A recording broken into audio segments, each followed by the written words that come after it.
They threaten everything from ecosystems to infrastructure to the iconic sugar maple tree that shapes our national identity. We're talking about invasive plants. And as we approach planting season, advocacy groups want everyone to know how they can help stop these invasive plants from spreading. Joining us with more this morning is Claudette Sims with the Canadian Coalition for Invasive Plant Regulation. Good morning.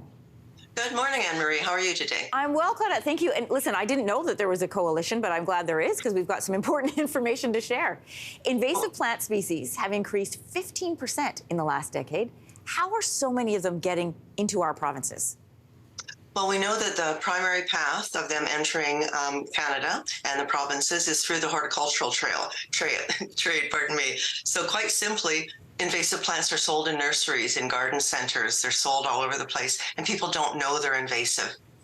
So we want to stop those sales of plants, and we want them regulated so that people know that the plants that they are bringing home into their garden and that will escape into the natural areas are actually invasive plants. That was fascinating to me to learn, Claudette, because, you know, if you go to the airport, you can't bring anything into the country that would be considered invasive, but you could buy it at the horticultural center.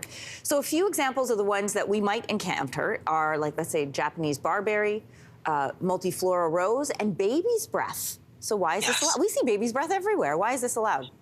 Yes, baby's breath is often in bouquets that you would buy at Mother's Day or for special occasions. And unfortunately, if you discard those plants, the seeds will germinate, and then they'll grow and they'll invade natural areas. So the problem with invasive plants is they'll invade a natural area, they'll dominate it to the exclusion of all other native plants. So, for instance, the trilliums that are behind me, we threaten to lose our natural heritage, all our symbols of what makes us Canadian. As you said a minute ago, the sugar maples and so many other species. And as soon as we lose our plants, unfortunately, everything else in biodiversity it's like a house of cards, or maybe like a Jenga game. So every time we lose something, we pull out one of those Jenga pieces. And once we start pulling out too many pieces, the whole thing just collapses. On top of that, we add the invasive plants on the top of our Jenga game, and we create more havoc. So we lose not only plants, but plants that support insects, birds,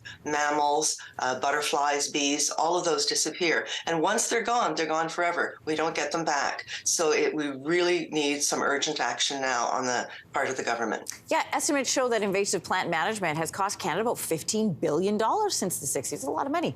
Canada has two government agencies that oversee invasive plants: Environment and Climate Change Canada and the Canadian Food Inspection Agency. So why is it that regulation has fallen through the cracks? I don't think anybody intentionally goes to the plant store and buys an invasive species. If I knew it, I probably wouldn't buy it.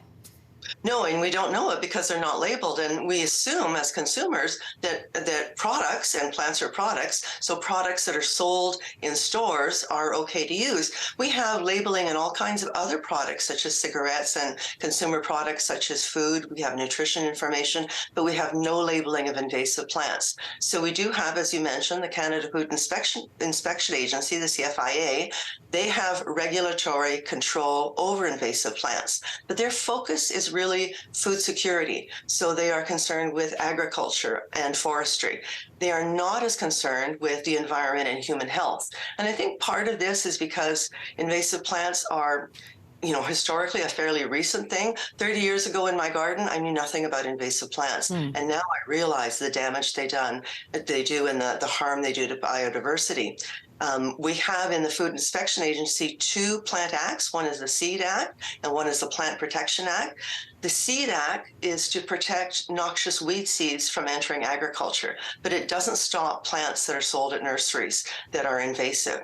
The Plant Protection Act should allow us to regulate plants, but unfortunately, some of their definitions and their policies are very narrow, and they really focus again on forestry and on agriculture, and they don't always include human health and biodiversity. So the policies are falling behind, they're lagging. Claudette, thank you for this. Important information to have, especially as we're getting our gardens and our yards ready. I'll be asking more questions when I go to the garden center. Thank you. And look at our white paper on our CIFR page. We're really proud of it. Thank you very much. We'll do so. Thanks, Claudette. Hey, thanks for watching. If you liked this, be sure to subscribe here, or you can check out more Your Morning videos right here.